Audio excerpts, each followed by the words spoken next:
Hello, gentles and lady men. I am Bison Gaming. Oh, I gotta turn off the lock. I am Bison Gaming, and I am joined by Platypus Slayer. How's it going? It's going pretty good, man. How are you? Not bad at all. And today we have a new India strategy. Been a while since I've made a fresh new India strategy. I think my most recent one was that stupid Petard strategy. Yeah, the one with the Gurkha. Yeah, the one with the Gurkha and wondrous elephant pathing on this trade post here. And today we have a new strategy. Now, this is a casted game, and there are 4 players, but a majority of the time is, at least at the very beginning, is going to be talking specifically about this strategy because it's very tight and there's a lot of moving parts. But essentially, I wanted to make some weird cards that don't really get played much as India to be useful, so I made a strategy based around them, and it turned out to be an incredible strategy that really rivals a lot of that rivals a lot of the more economic powerhouses in Supremacy, but with way more XP. Basically, I turned India into the Aztec war chief boom, but better, and also with Dutch levels of economy. And that's what today's video is about. Now, just real quick, we started off with a trade post, and that means that we're chopping for a house and our 9th and 10th villager, and that we are going idle for just a couple of seconds at the very beginning, but it's a necessity because we are sending 2 cards in age 1. So that's just my intro right off the bat. As soon as we have our 10th settler queued, we can keep 7 on wood and move everybody else over to food until distributivism arrives. And that's my high intensity intro. Platt, say things. I mean, it'll be interesting. So I'll have to see what you're doing. You know, when you say it's good as Dutch eco, like I am skeptical, but we're up against Dutch too now in this game, so it'll be kind of interesting at the post game, seeing what the Dutch player does.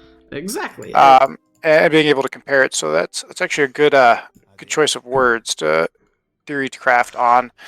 I guess my question to you would be, what is like the benefit of doing this over just like the good old, sepoy charge, aggro in your face kind of like classic India? Shipments. You get shipments. India's big thing is that they don't get very many shipments because they have a very harsh XP curve, but when they do send shipments, they have very, very powerful shipments, and they get bonus settlers as well for every shipment that they send. So by having an XP focused economy, we both get powerhouses and huge spikes to our military, as well as boosts to our economy that prevent us from even needing to make a second town center until later into the game. Okay. So basically this is, like you said, addressing the slower shipment curve of India. Yes. So our second card is, I'm not really sure how to pronounce this, Goraksha. Herdables generate more experience points by 80%, and sacred cows cost less food. It subtracts 25 from the cost, so they go from 125 food to 100 food. And that's... This is like a treaty card normally. Yeah, normally it is, but we're capping out the cattle basically immediately, as it's our primary objective. Yeah. I think in a lot of treaty plays, generally the cattle waits until age 3. I think that's how it goes in Supremacy as well, just because it costs a lot of food to get the cattle, and generally people don't send the Groshka card. The Gora... I'm gonna say Gora. It's Gora for short. People don't really use the Gora card unless it's a cattle map in most cases. You know, and you're aging up at 4 minutes, which is slower, definitely slower than normal. Yes, it is. But India is kind of okay with doing slow age ups, because you either do an economic slow one or a 10-10 that's faster than everybody else. And I'm going up with the Carni Amata, and I put it in a spot that gives me 3 coin mines in its radius, which is beautiful. I picked up a 3 cow treasure over here, which is just amazing. And we're about to spot this 2 cow treasure over here and take that one as well. So that saves 500 food in this boom.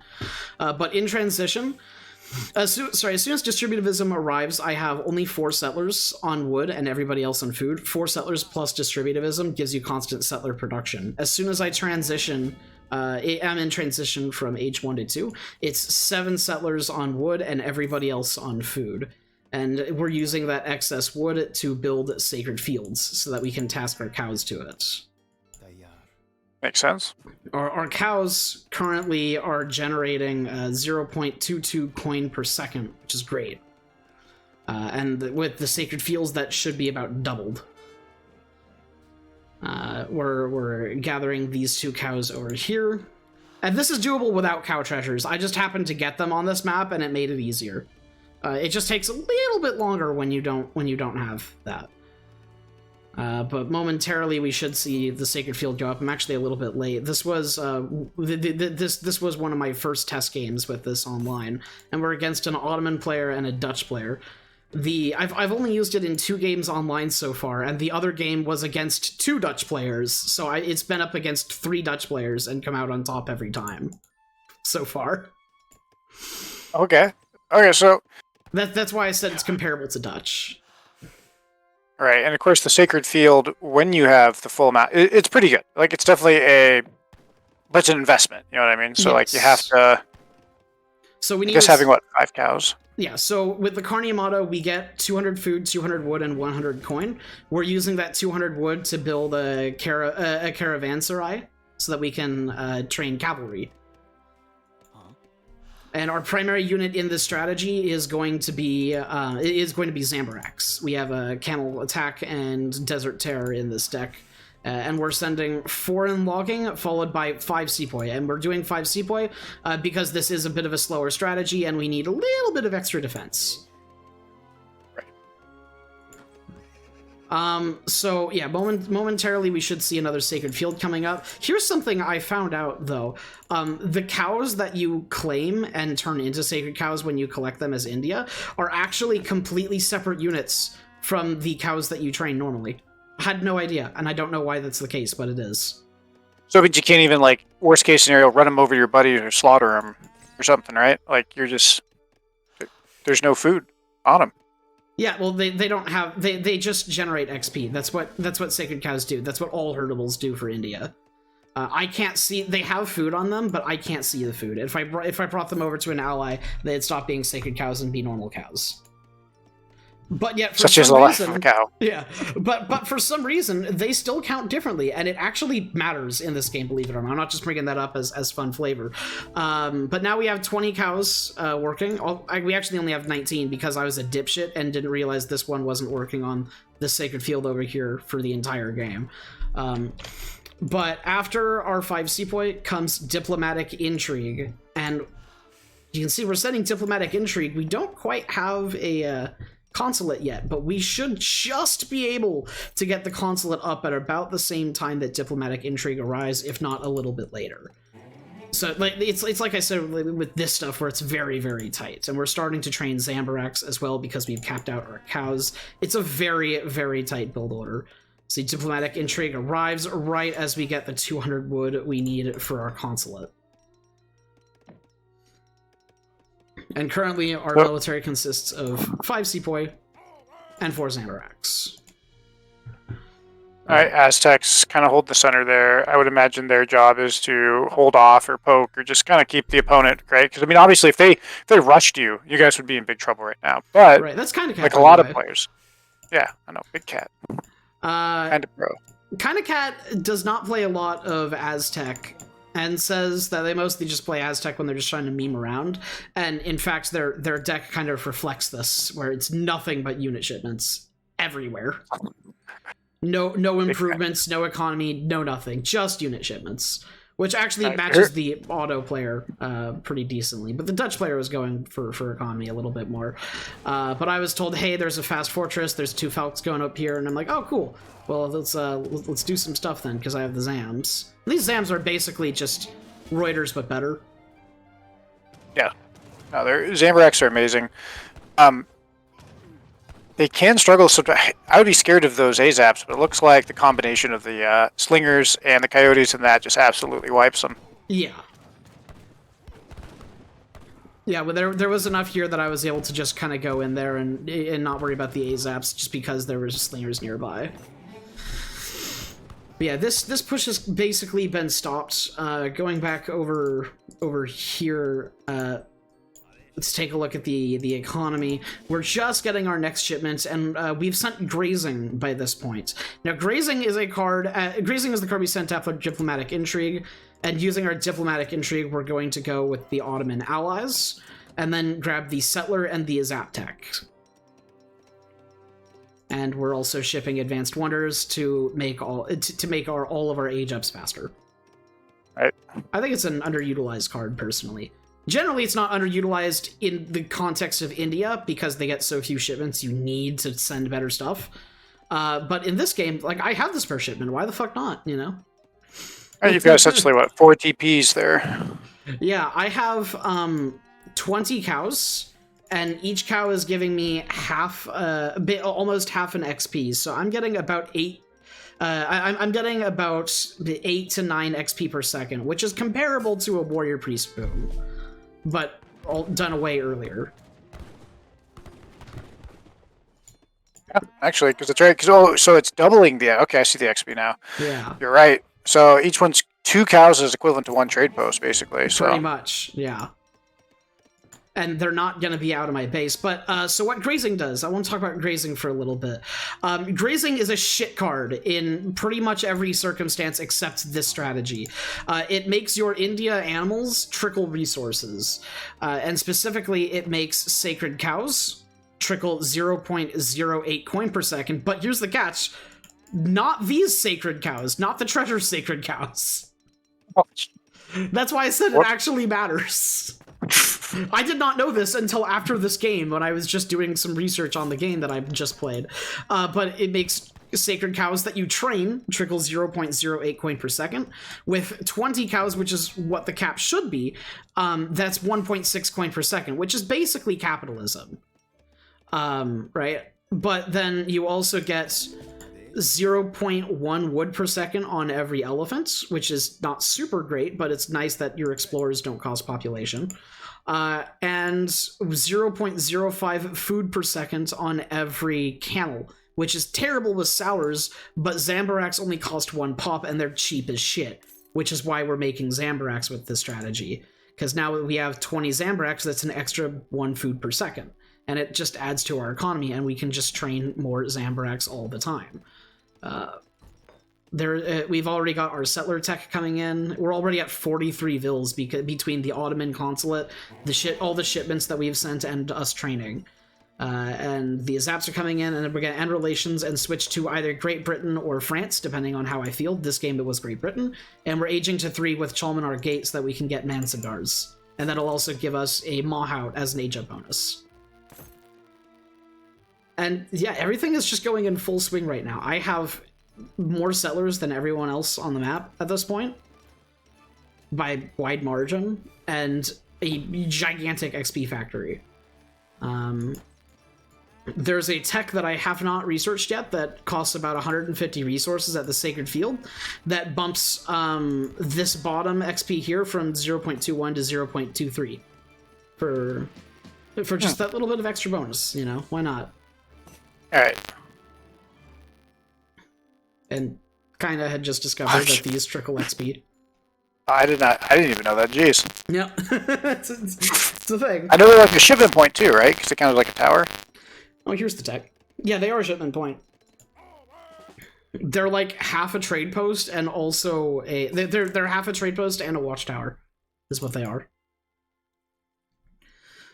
I didn't know that. We're in Age 3. What we have here is Export Trickle Intervention, which with Britain, which is what we have now, gives us 9 Musketeers in Age 3, which is great. Some Elephant Combat cards, because it is nice to be able to make Mahouts with the strategy, and I do get a Mahout with this. I like to make Mahouts with the strategy. And we have 3 Mahouts, 2 Siege Elephants, and 7 Yumi as our kind of shipments. And the Mahouts are up first, because I think Mahouts go great with Zambaraks because they're weak to skirms. Exactly. It's just, it's one of those shipments that the earlier in the game you can pop it out, like the more effective it is, right? Because the elephant's, of course, super strong, but not always the most pop effective. Mm-hmm. Something I had only just learned about grazing, you would assume by the name grazing and by the fact that pretty much every other kind of working trickle works this way, you would think that it only works while the unit is idle. But as a matter of fact, this trickle happens all the time, regardless of if the unit is idle or not, which is really, really cool. And it just gives you a passive bonus for having a military to your eco, which is nice. And it contributes a lot over time. But the auto player has some Spahi. It's a shame. It would be a shame if they ran into 4 times multiplier goons. Why does the Zam have a 4 times multiplier? Zams are amazing, especially in 2v2s, because like you can just spam them. Mm-hmm. And let your ally take the other stuff. Like, they're definitely an underutilized unit. Of course, they're kind of fragile in a stand-up fight, right? They are. But they're still pretty good, and definitely people do sleep on them, especially in team games. Most India players like to put an aggro, and if they don't put an aggro, they're doing kind of like your opening canvassary with the Carni Matas. This looks like a good fight. The Spy, you're going to get cleaned up. Yeah, the Spy here are just melting.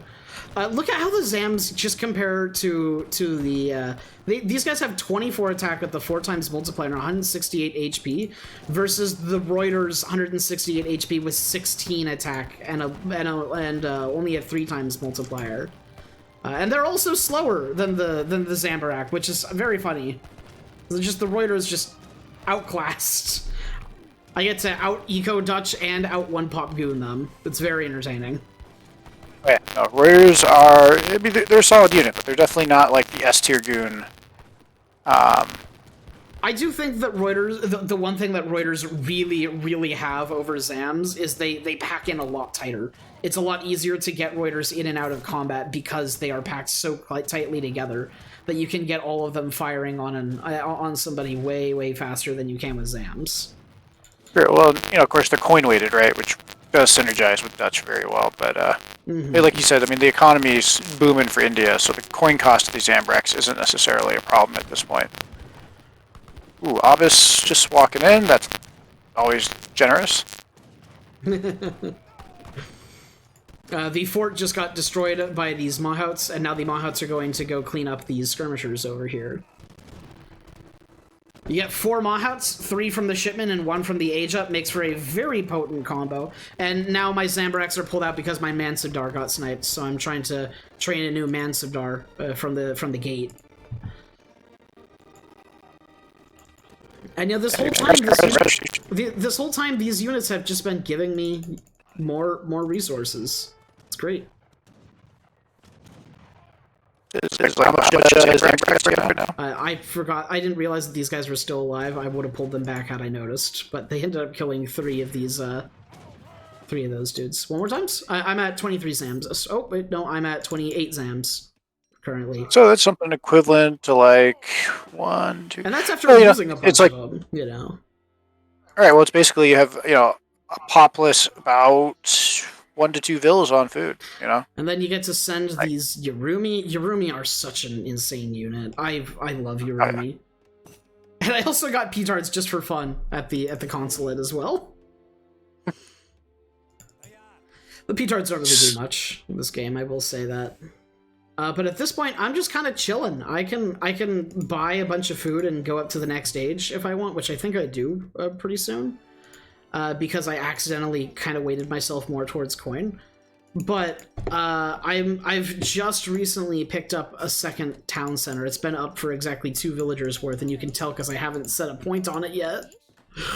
But yeah, I'm only just now getting my second town center, and I'm at 62 vills, and that's way above everybody else. The next closest is Kinda Cat at 53. Definitely. So, I mean, I guess, yeah, at this point, like, everything should be paid off. You should be kind of humming along. Like, this is definitely... Picked up some surgeons for my army. Get those Oh, nice. elephants Yeah, out. surgeons are so good. Yeah. So good again. With, like, when you have elephants, dude, like, yeah, it's just amazing. And we're picking up a Mahout. I will say, I think the Traumanar Gate got seriously buffed when they made it so that Mansadar units are no longer twice the population as their normal variants, just twice the cost. Because now there's not a lot of reason for me to not take a double health Mahout. Because a double health Mahout is honestly, I think, better than 2 Mahouts. Well, it's not, but like it's almost as good as 2 Mahouts, and it buffs everybody else, and it's just so nice. Also, look at that model. Look at that model. They are really cool. Oh, I kind of forgot to mention it, but pretty much as soon as I got the consulate up, my next step was to get the market, and I researched every single tech at it. Yeah, no, definitely with India and really all the Asian civs, man, their markets are really important to get as soon as you can. Because they get like a slight advantage over Europeans, if I remember correctly, except for maybe wood tech. Oh, except India does, because LOL. They Oh, that's right, yeah, the base. Yeah, their base is super high. Well, it's not their base is super high, it's that at base they start with 2 wood techs researched at the market. And the only one they have to do is the age 3 one. Yeah, these Mahouts help contribute. 0.1 per second. I have 6 elephants plus my 2 explorers is 0.8 wood per second trickle as well on top of everything. So if you spec super hard into it, you can get quite a bit of value out of grazing. The problem is most Indian players want to go Sepoy or Durga, and it just doesn't work with those. You know, or sometimes maps can be super aggressive too, right? Where like right now you're floating like out probably 4 extra vills from the grazing card. The TPs that you have set up is probably worth like 12. I'm just spitballing here, right? Someone can correct me in the comments, but like 12 or so villagers, right? So like you've got effectively most of the way towards max vills already without having to invest all of that directly. So it's definitely paid off. But of course, early on, right? It's just like it can be slightly weak, but if people let you passive, and again, when people expect India to be aggressive, so you have a lot of this kind of like mental game, right? Exactly. Because if you drop the aggro, they have to react to it. So they're waiting to see what you do, which gives you a little bit of breathing space that like some civs might not have. I have a castle up here going to serve as a forward shipment point, but now that we're in Age 4, I want to talk about these 2 shipments, because these are like the most insane shipments ever. 1,000 food for the first Yurumi, and then 750 for every infinite Yurumi shipment afterwards. These cards are insane. The first one you get with the Mansadar Yurumi allows you to train the Mansadar Yurumi from the gate as well. And these guys are so fucking jacked. Look at that profile picture. There is not a more jacked unit in this game. And they serve as my skirmishers. These are Dop skirms is what they are. They are Dop skirms. And they are dressed like the fucking 300 Spartans. They are naked at half a grand HP. Chads. Age of Empires 3 armor logic has never been a consistent one, but at the end of the game, they're definitely cooler than the Age of Empires 2 ones, I must say. Yeah. I aged up to Age 4 with Tower of Victory so I could get some wood for upgrades. You can do whatever you want. I just probably wouldn't do the Aggro Fort into Age 4, because at that point the Aggro Fort's kind of useless. It's so weak. Although, there is something to be said for the fact that there's extensive fortifications, which boost the Aggro Fort hit points by 25%, and 50% bonus from Advanced Wonders. So the Aggro Fort would actually have a decent bit more survivability than it normally would have, but it's still worse than every other fort at this point in the game. Right, it's just a speed bump at that point. So it's really between the Tower of Victory and the Taj Mahal, and I love the Taj Mahal, but I went with the Tower of Victory this time just because I wanted to get a little bit more stat boosts, because camels really only have 2 cards, and one of them is a really hefty attack boost, which is fantastic, and the other is a multiplier boost, but not really much in the way of HP, and also, they have 7.5 speed, and the Tower of Victory boosts movement speed. Fun fact. So, it can get really, really speedy. During the inspiration or whatever? Yeah. And also just the wood is nice for upgrades. I go with the Taj Mahal to Age 5 in this game. Basically, I'm capped out at 200 out of 200 pop, and I was like, hey, let's push, because I got my army together. and kinda was saying basically, give me a couple more minutes, I'm setting up my push together. So I just had some time to kill where I couldn't train any units, and I've already gotten all my techs, so I started working on the rice paddies and started aging to 5. Yeah, so I say that's perfect time. If you've got that much res banked, right, you got to do something with it. Yeah, exactly. Why not, you know? So we'll be able to see actually some exalted units in this as well, which are just hilariously high stats. No Zambra action. No one-pot Dragoon should have 37 attack. That's dumb. They have 29 now, but they'll have 37. And, I mean, yes, this is kind of a slow game with a little bit less combat than other games, but in that regard, it's a great game to showcase versus the economy the Dutch super economy, you know? Because we get to see both players with their economies in full swing, basically. And I think that's going to be a fun thing to compare. This is the Dutch player's deck. He's sent both of his factories. Hasn't sent Tulip Speculation yet. He's capped out his banks. He's got 60 out of 60 vills. Like he's going. He's booming. You know. But now we're starting to go on the offensive. Everyone's age 4 except for you. You're age 5, so they should have all their guard upgrades. And yeah, those are Yumi. Or Shadow Text to age 5. And you just start seeing these blue numbers pop up because the Musketeers. Unfortunately, there's a few too many cannons to healthily deal with the Yumi, but these guys are here, so I've basically outlawed them from doing any kind of heavy cavalry, which is beautiful. Nice. Kinda Cat using some native ability. True to form, true to form. Yeah, Kinda Cat is doing an all-in with settlers using the Greek Revolution. Oh, Jesus. I'm not sure. What's their siege right now? Yeah, just 8? Only okay. 8, yeah. Kinda, you mad lad. But yeah, over here, I mean, it's looking fairly solid. I mean, you just cleaned up Dutch pretty good. They had, what, Reuters and Horse Artillery, which is like an old classic combo. Yeah. Yeah, exactly. And I mean, at this point, the game is won. My P-Tards are just punching a settler. Instead of hitting the factory that's right next to them. Little, either a shift click or a whoopsies right there going on. Yeah, I mean, the game is basically won at this point, so we can just kind of talk about what some of the other players did. Kinda Cat basically just made town centers and units and shipped units, and that's what Kinda Cat did all game. Makes sense. The Ottoman player was really odd. Went for a fast fortress strategy, where it was like 3 vills and 700 coin, but then during the transition went 5 Janissaries, 7 Azaps, and then went 2 Falconets, and 1,000 coin. Never sent the 1,000 wood, which is really odd. But he had a competitive force throughout the game. You know, he had the Spahi, he had the 2 Falcons throughout every point in the battle, but he was basically relying on Dutch to carry a lot of the big muscle, big mass, while he kind of focused on specialty units. And yeah, the auto player was not the standout player of this match. The Dutch player, on the other hand, has a full economy. He's got Tulip Speculation now as well, so there's 3.44 coin per second from every bank. The Greek Revolution has ended, but the settlers are still here. It's just like, let's go. And it's think about it too, the Dutch player Reuters that we're going to be comparing against. Right, because it's the part 2, of course. Reuters do less damage to vills. Yeah, they do. So it's a great, you know, if you're already at this point in the game where, yeah, auto's basically out of it anyways, why not? I did end up nuking that factory and then partially nukes this one.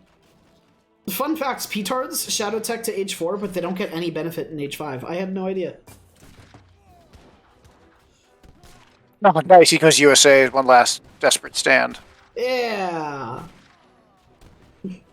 And now his vills at will least actually go out win style. against Kindas. Vills. But not against the Yumi. Who now Oh, have the a Greek multiplier. Revolutions again. No, that was me. That was me asking why all the settlers were in combat because I hadn't even noticed until then. Oh.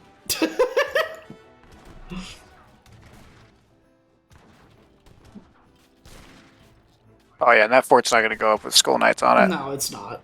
So that's two Gats that are out. Not that they would have done much, but I mean, yeah, the game is over at this point. Yeah. And he's just, trying to have some fun. Yep, there he goes, called the GG. yeah, there's the GG. So we're gonna get an out, and quickly following the I think the auto player wants to have some fun with the cannons before he calls it. Oh, there Fair it is. enough. Oh. And let's do the post game. I had the highest score, but that makes sense because I did win, and at the end of the game, we burned a lot of shit. But if you look at res, I had only about 10,000 more than the Dutch guy, and he revolted at the end. So they were very comparable economies. 72, Yeah. 72, or not 10,000, 1,000. I had about 1,000 more res. 72,000. You are counting export as well. If I'm not mistaken, export doesn't actually contribute to this. We found that out with influence as well. This just counts these three, which is weird because it says all. Pixel, thanks for joining. That's right. I forgot you had casting stuff. We just watched a game. Pixel, you saw the cut at the end of it. I'm curious, with fresh eyes, what do you think happened here, real fast? Oh, I just joined in the last second and just saw the Greek Revolution go off. That was hilarious by kind of cat. So, okay, his eco is comparable to Dutch. What do you think Corbin did keep up with that? I mean, India does get the Karni boost, so I think it's one way to catch up with Dutch. And again, like Dutch just gets 50 wills, and the bank cards makes that 60 after the cards. I did go Karni into age 2, but what I did was I made 20 cows in transition from age 1 to 2 and into Sacred Fields. I mean, you are getting a bunch of experience out of the cows, so you must be sending in resource shipments like super fast, right? Yeah. So what does your deck look like? It went Distributivism, and then this card right here, Gora, followed by Foreign Logging, 5 Sepoy, Diplomatic Intrigue, and Grazing. Yeah, so Grazing, that means your cows are basically trickling in coin at that point. Yep, exactly. So it's like, so you basically have around, 120 plus villagers or something? Something like that. Not quite that high. But they get full military. I was counting in something like a shadow 15 vills, basically trickling between the Zambraks, the cows, and everything else. So yeah, let's take a look at the timeline. Pretty good. Yeah, so that'll be here's a good the one. resources guide. This is me and Dutch. We're just neck and neck the whole game. He kind of gets ahead a little bit, but then I catch up, and he starts to get ahead, and then he dies. So it's like neck and neck with Dutch the whole game. And this, I hadn't gotten my Imperial Gathering upgrades either. Yes. Which will affect me more than they'll affect him, because Imperial Gathering upgrades don't affect banks. Right. Right. But then, that's very comparable. This is less comparable. That's not every day you do that. Yeah. This is like an Aztec warrior priest boom levels of XP, but with Dutch levels of economy. Like, that's nuts. That's such a stupid thing. India should not be getting 3 more shipments than Aztec in a game. India should not be getting 5 more shipments than Dutch in a game. Yeah, that is pretty gnarly. And it's because of those that I'm able to send, 3 Mahouts and 7 Yurumi, and the infinite Yurumi after infinite Yurumi after infinite Yurumi. They're just such good shipments at this point in the game.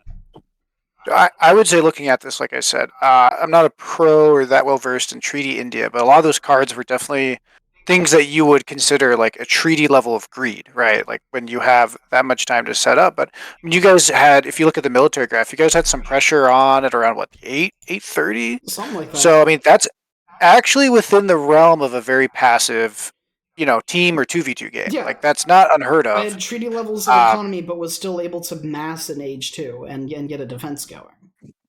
Right. So I think that's definitely something to think about. I'm sure it's one of those things that as you'll play around with it, you'll either refine or different setups will be different. Like if it's too aggressive, it might not be optimal, but against different civs, you might be able to, greed You or wouldn't want to do this less against, greed is needed. You wouldn't want to do this against like a fucking Howard Rush or something like that. You'd die.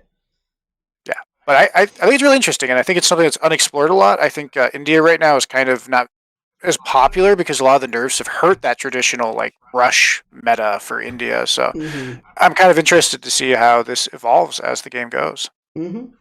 Now I will say, now that I know that these cows are actually different from these cows, in the future I'm going to keep cows that I get as treasures, but after I've fully boomed, I'm gonna like send them to my ally and make 5 fresh ones so that I get good coin trickle. Because it's weird that these are different. Right. But I think that's it. Do you have anything else worth mentioning? No, I know.